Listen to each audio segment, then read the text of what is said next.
কুটির হতে ত্রস্ত এলো তাই, আকাশ পানে হানি যুগল ভুরু, শুনলে বারেক মেঘের গুরু গুরু।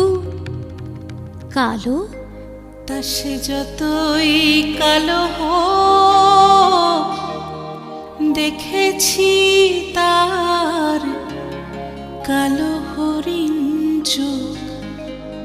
কৃষ্ণকলি আমি তারে বলি।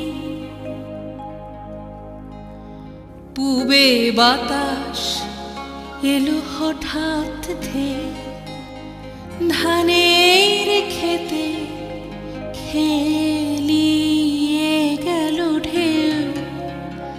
অলের ধারে দাঁড়িয়েছিলেম একা, মাঠের মাঝে আর ছিল না কেউ। আমার